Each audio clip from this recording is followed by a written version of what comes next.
Prime on Global Television, coming to you live from the nation's capital, Abuja. I'm Edeka Michael. A quick reminder that Global Television is on DSTV channel 365 and free to air on NACAM South with its parameters shown on your screen. And now the details of the news. The Court of Appeal rather, sitting in Abuja have affirmed the lower court judgment that reinstated Philip Shaibu as the Deputy Governor of Edo State. The appellate court, while delivering judgment in the appeal brought before it by the Edo State House of Assembly, dismissed the appeal seeking to uphold Shaibu's impeachment. Shaibu was impeached on April 8, 2024, following the adoption of the report of the seven-man committee set up by the Chief Judge of Edo State, Justice Daniel Okwuebuwa, to investigate allegations of misconduct against him. Away from that, President Bola Tinubu says since assuming office, he has made deliberate efforts to tackle corruption by funding the anti-graft agencies and not interfering in their activities. Represented by Vice President Kashim Shettima, Tinubu spoke in Abuja at the 6th Annual General Assembly of Network of Anti-Corruption Institutions in West Africa. Our president described corruption as one of the most significant obstacles to the country's progress, saying all hands must be on deck to confront it. The Nigeria Labour Congress has threatened to embark on an indefinite nationwide strike at midnight if anything happens to its President Joe Ajaero. Deputy President of the NLC, Ado Sani, said this in a communique released shortly after the National Executive Council meeting of the Congress, which was convened to discuss the invitation of Ajaero by the police of allegations bordering on terrorism financing. Now, in a different development, the organized labor has called on Nigerians to be patient with the federal and state government following the delay in the implementation of the new minimum wage. The Deputy President of Nigeria Labour Congress Political Commission, Professor Theophilus Ndobuaka, said this in an interview.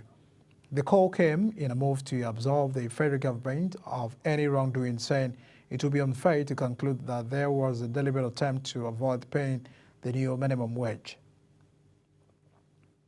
The People's Democratic Party and Labour Party have berated the President Bola Tinubu-led federal government for purchasing a new presidential jet allegedly worth $100 million without the approval of National Assembly.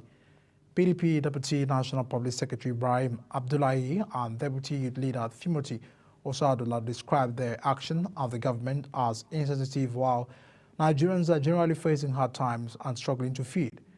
Similarly, the campaign representative for Labour Party presidential candidate Yunus Watanko said it was worrisome that the president would prioritize his confidence over the well-being of the generality of Nigerians amid the economic hardship in the country.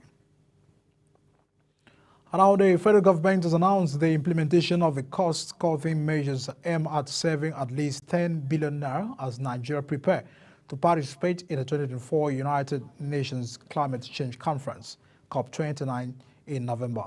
The annual global event will be held in Baku from 11th to 22nd November 2024. And Nigeria's Special Envoy on Climate Change and Special Advisor to the President on Media and Publicity, Ajuri Ngalale, announced the new directives while briefing State House correspondents at the Aso Rock Villa, Abuja.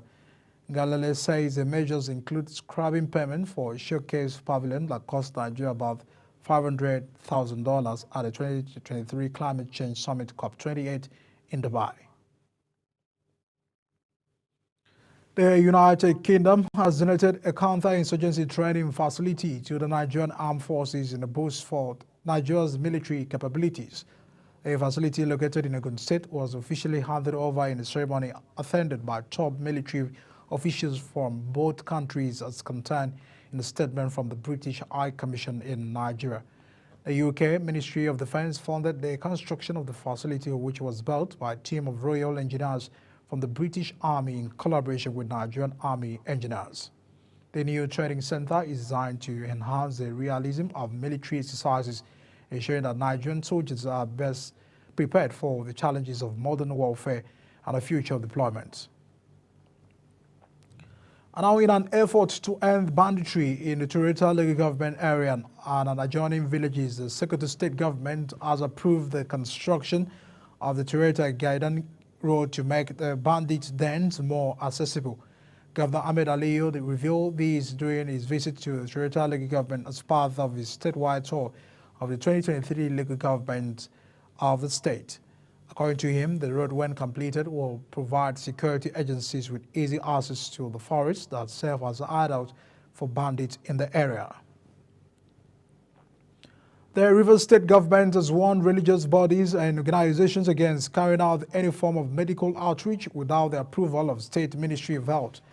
The State Commissioner for Health, Dr. Adeze Ore, issued the warning during a media briefing in Port Harcourt, Rivers State capital, where she disclosed that 2 hospitals and a spa in the state have been sealed for operating without registration and unprofessional conduct. She expressed surprise that despite previous calls on any organization planning medical outreach anytime. And now Nigeria's resident coordinator, United Nations Office for Coordination of is needed to save millions of children from malnutrition in the northeast Nigeria. Former this known when he visited the Stabilization Center, a hospital dedicated to treating malnourished children in Yola, Adamawa State, as part of activities to commemorate the World Humanitarian Day. And now to court, the Supreme Court has reserved judgment on the appeal challenging the re-election of Bayelsa State Governor Deodiri. The Apex Court similarly reserved judgment on the appeal challenging the victory of Kogi State Governor Ahmed Ododo. The Independent National Electoral Commission declared Diri of the People's Democratic Party as winner of the November 11, 2023 governorship election in Bayelsa State. But Timi Silva of the All Progressive Congress rejected the poll result and challenged it at the Election Petition Tribunal. Now, Tijani Council, representing the Attorney General of the Federation, says the federal government is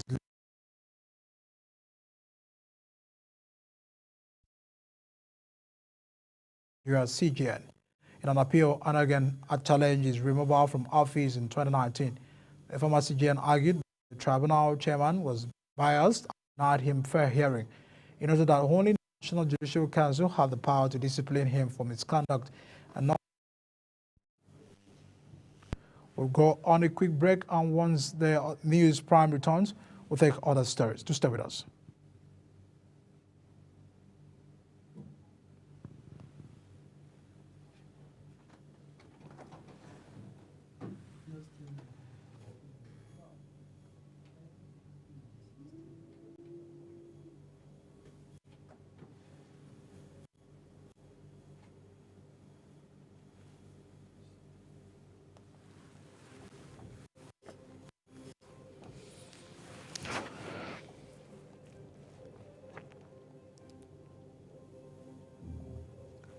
Go to the news after.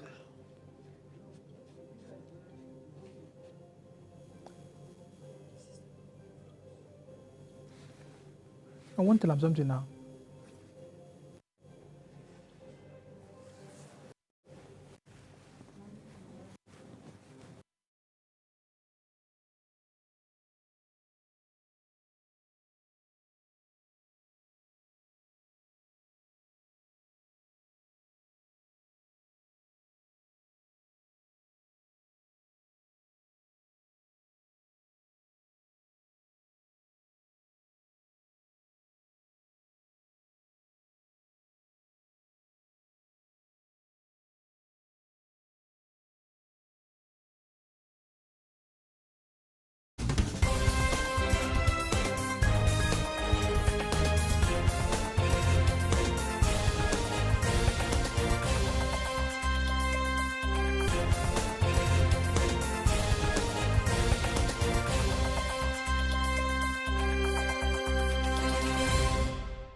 You're still watching News Prime here on Global Television. Many thanks for staying with us. And now to business news. The federal government holds the Nigerian National Petroleum Company Limited almost half of what it plans to collect in revenues this year for the petrol subsidy in reintroductions in August last year.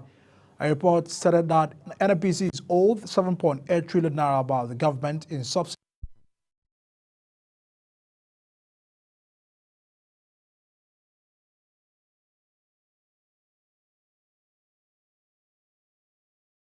The subsidy that was withdrawn in May last year by Nigeria's President Bola Tinubu to help repair the state finances after the debt service costs jumped to 96% of revenues, which was reinstated to allow measures to be introduced that could cushion the Nigerian from spiraling inflation that is at 33%.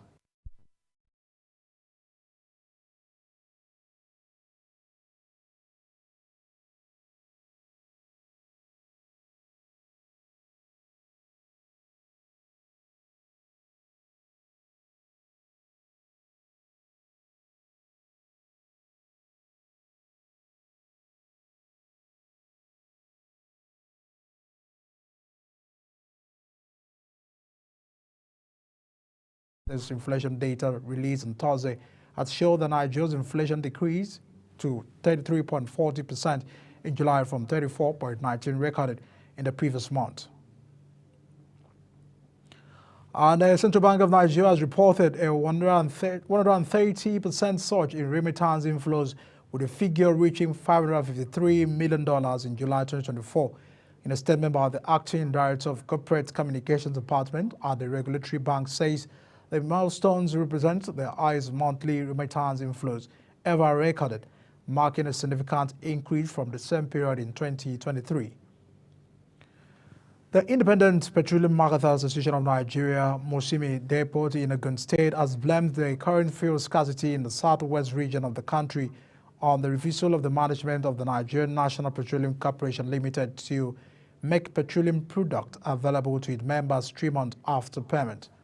The association therefore appeals to the federal government as well as other critical stakeholders in the oil industry to prevail on NNPCL management and ensure that the corporation desists from withholding petroleum products from its members so as to lessen the hardship being experienced by the citizens. Stakeholders in the finance industry have stressed the need to promote this digital economy in order to pave way for global competitiveness and sustainable growth. The Executive Director of Nigeria Youth in Politics, Blessings Oyefeso, made this known at a media chat on digital economy transition in Abuja. Samuel Odi has the rest of the report. Economy is economic activity that results from billions of everyday online connections among people, businesses, devices, data, and process. The Executive Director of the Nigerian Youth in Politics, Blessing Oyefeso, says the media chat is aimed at promoting digital economic transition, a coalition between the Ministry of Finance and youth stakeholders. He further stated that the event is set to explore various strategies that will advance Nigerian socio-economic and sustainable development. Regulatory agencies, social impact makers to explore various strategies that will advance Nigeria's socio-economic and sustainable development. The event, which brought together stakeholders from various sectors, including government, lawmakers, leading technology experts, and youth delegates, aims to foster collaboration to amplify digital economy. Samuel Odi reporting for Global Television News. Meanwhile, the Nigerian National Petroleum Company Limited has confirmed that the federal government is paying subsidies on the petrol it imports into the country. Though the NNPCL denied paying fuel subsidies to marketers in the last 9 months, it said the government allows it to sell at a price below the landing cost. The company's chief financial officer, Alhaji Umar, made the clarifications in Abuja. From that, the federal government has announced that it has paid off 205 billion naira on the 1.3 trillion naira debt owed to power generation companies in a move aimed at boosting liquidity in the power sector. The Minister of Power, Adebayo, disclosed this in Abuja during an oversight visit by the House of Representatives Committee on Power. Adelabo emphasized the need for lawmakers to hold the executive accountable for settling outstanding debt to players in the sector and must therefore sustain their pressure to achieve this goal.